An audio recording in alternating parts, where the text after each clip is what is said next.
Hello, hello, hello. Welcome back to Alyssa's Reviews. We are doing today HBO's We're Here Season 1, Episode 6. And if you haven't heard, they have been renewed for a second season. So I'm excited for that to start. But today we're going to do the last episode, Episode 6. I know I'm late, but whatever. Oh, look, and I was going to read the description. And of course, they got COVID on here. So the description says Season 1 finale. When COVID-19 disrupts their production schedule, the queens do what they do best. They make it work. Featuring some new, never before seen performances, Bob, Eureka, and Shangela reflect from the comfort of their homes on how drag changed. Or you can say, well, okay, so this will probably be a quick episode because it looks like it's just like a review episode. So they're not going anywhere. Because it says Spartanburg. The name of the episode says Spartanburg, we make it work. But anyways, all right, let's get started. And also, heads up, I'm going to sound really nasally and out of breath because I am getting over a cold. No, it's not the you-know-what, but it's in there. So, if I sound weird, that's the only reason. All right, so the episode's starting. And this, like I said, they're opening up saying they're in Spartanburg, South Carolina. And they're just doing their walkthrough. Pulling into town with their trucks or vans, whatever the hell those things are. And yes, Bob again with the fashion blue shirt dress with the kente cloth. Okay, so I'm here for it. So yeah, so now they're going around meeting all their people. Eureka has a guy, Shangela has a guy, and Bob has a girl. Damn, so okay, I guess they're not. As it pops up, after 3 days in Spartanburg, South Carolina, the crew was forced to halt production due to the coronavirus pandemic. And Bob's in New York, Shangela's in Paris, Texas, honey, and Eureka's in LA. And it says since then, Bob, Shangela, and Eureka have been sheltering in place in their homes, as we all were. Congratulations. And it's so funny. I'm going to review the show, but I just want to get this out. It's so funny because the last episode I had noticed, I had said something about it because I saw one of the monikers had February 27th and my birthday is March 1st. And my birthday was right when everyone kept asking me, like, are you still having your birthday party? Because that's when everything was coming out. And I was wondering, how was this going to play out? And boom, here it is. So now they're just doing a montage going through talking about how when they originally found that they were going to be going to these small towns, how nervous they were going to be because you don't know how receptive the people will be, and how they wish they had something like that when they were younger because it would have probably helped them be more comfortable in the skin they're in. Okay, well damn, they just pulled up to Gettysburg. They said that was recorded in July of 2019. So yeah, like I said, I think this is going to be a little bit of a slower episode, but I'm just watching them go through the little montage. I think a Bob the Drag Queen show would be everything. If I can get a little comedy and a little sachet chante, I can tell that these people, they really put on a good show for these people. Alright, so it just popped up Sissy Boy. Lord, these baby pictures, honey, they all look exactly the same. Look at Eureka with this hair. And Shangela was always good looking. He's a really good looking man. Oh, they got this video of Shangela when he was in school on stage. He looks so cute. Cheerleader, debate team, spelling bees. He was cool. Lord, Eureka. Oh my goodness. Him with this hair. And he looks like a Nashville, Bristol, Tennessee dude is when he was younger. Okay, so whatever the reason, they're only just going back and forth between Shangela and Eureka, but Eureka just made a really good point just in reference to the body image of a fat person. It's, just being a plus-size person, fat, whatever you want to call it. People, go out of their way to remind you that they're fat. And I've never understood that. Maybe because I've always been the fat one or on the other end of the spectrum, but I would just never sit around and be like, man, look at this fat ass girl. The fatty 2x4. I would never, nothing in me would automatically allow me just to start chastising and picking fun of people, but it is what it is, I will give you this. Being a fat kid will make you strong. Think of all the fat people you know and see how strong they are. Or ugly, or whatever the case is. You know what I'm saying? That childhood torment will definitely thicken up your skin. You know, I'm gonna give Eureka that. Eureka is the hell of a performer. All three of them are. All three of them are. But I don't know. Maybe just from Eureka's season, I always kind of was like, oh, girl, okay. Excuse me, from both her seasons, quite as it's kept. But, you know, Eureka is a fucking good performer. And she's the epitome of a good drag queen. I'll give her that. All right, the next one that pops up is Everybody Got a Dream, bitch. So now we're on Bob, and he just said some of the saddest shit. He said that he went through a religious phase. Excuse me, sorry about that. Before he came out, and just trying to basically find himself, praying away the gay and all of that. And he says, excuse me, he told himself, I've only got to be gay, pretend I'm not gay until I die, and then I'll be good.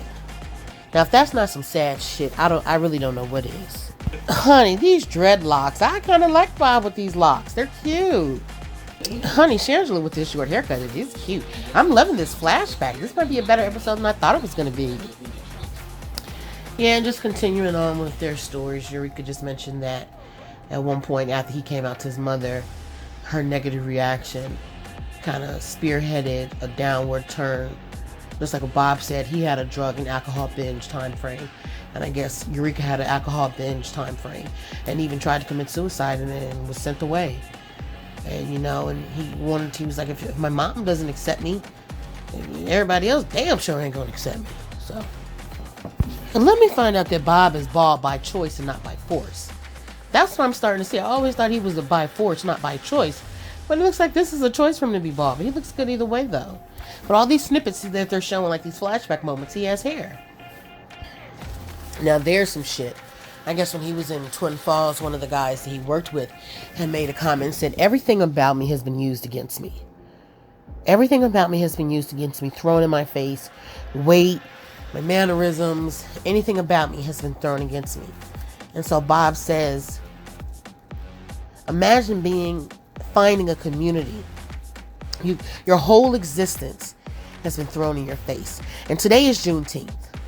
You know, and it had it plays in so many different ways. You know, when everything about you has been used against you. And then Bob says, now imagine finding a community that celebrates everything that you've been told is wrong about you. Now you let that sit on your mind. Boy, I thought I loved Bob the drag queen, but I'm obsessed with him now. And I'm going to be honest with you. Another break. I guess this is more of a video about me than it is about the goddamn show, but whatever. My dad passed February 2018, and I went through a little phase, as I'm sure most people do. And one of the things that ended up happening while I was having my time, I was locked in my room and I started watching Drag Race. And I had seen a few seasons, and I became obsessed with season 8. And I'm not just saying this because we're watching this, but I had became obsessed with season 8. And of course that was, you know, Bob's season. But, you know, one thing about what really had got me hooked back to them was the fact that, you know, okay, a lot of like drag songs, they do shows, so it's like a lot of old 80s, 90s music and stuff like that. And, you know, you have to realize that a lot of the gay scene really came out of New York. So a lot of like those old 80s, 90s songs that, you know, because I'm from New Jersey, that I hadn't heard in years, you know, just kept playing. And every episode, every lip sync, I would just hear this music that just reminded me of like the clubhouse scene that my dad and my mom used to be in. And it was, you know, you have no idea how comforting it was. And I can see it. You know, if I needed them for a couple weeks to get through one of the hardest things in my life, imagine not being able to be who you are, do what you love, and then going into a club, go and start hanging around with a community that, like he said, stands for everything the society is against. And like I said, you know, that's black people, women, gay people, everyone. You know, it's a beautiful thing to be celebrated and surrounded by people who enjoy what you enjoy and will hype you the fuck up. Oh, and then the moment has passed, honey. Now these flashback photos and videos that they're showing are really telling people's business out here. And Eureka, you know, Bob, boy, he loves to block out those eyebrows and put something white right underneath them. I'll give him that. Ciao. See, here I'm nothing to play with Bob. Bob's first name, the drag name, was Kitten with the Whip and Push His Paws. Well, thank God people tore Kitten with the Whip up, because he said people were messing it up so much that he said, well, what can I change my name to? He said, Bob, 2 letters, B-O, and then the B comes back around. And he said when he got ready to tell his friends that he wanted to be called Bob the Drag Queen, they told him no. And he said, well, I guess that means I have to now. See, now they're telling their business, because the first episode was shot in July 2019. The second episode just showed that it wasn't shot till February 2020. So what it was is they shot the pilot and wanted to see if it would get picked up first. Yeah, Bob is a hell of a performer. I would love to see him perform one day in person. Oh, also, he has a show on Prime. I'll find the name of it before we get out of here. You should watch it. It's pretty funny. All right, the next one that pops up is Be the Beyonce. I'm assuming this has to do with Shangela. And it is. Oh, okay. So, Shangela said that one of his earlier gigs was in the Birdcage show, like the one Robin Williams did, but the actual play version. Oh, okay. He played the butler. The one that wouldn't do anything, had to walk around with the big old shoes, doesn't know how to wear real shoes and pants. That's who he played. I guess he said after that happened, somebody pulled him to the side and said, hey, oh God, he is fine. They just showed a picture. I mean, Shangela's fine. No, he's good looking. But anyway, he said that somebody said, hey, yeah, my friends are doing this Beyonce number, and we need a Beyonce. And you already know what that means. And then that's when Shangela popped up on season 2, Drag Race. And yes, he was the first one that was voted off, but he also did start the coming back. Because everyone said, oh, who's going to pop out the box now? Shangela. Okay, so now we're talking about Eureka on Drag Race. And then here it goes for Bob. The winner is Bob the Drag Queen. Walk into the room purse first. Cat. Honey, I forgot Shangela was the daughter of Alyssa Edwards. Honey, look at skinny old slutty Raja sitting next to here. I love Raja.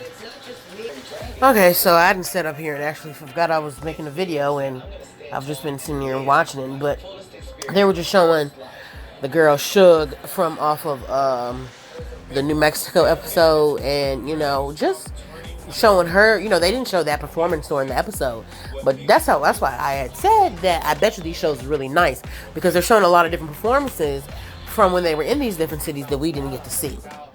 But it looks like the episode is winding down, so I'm gonna head out. Once again, I really appreciate everybody who watches these videos, and I hope people really like them.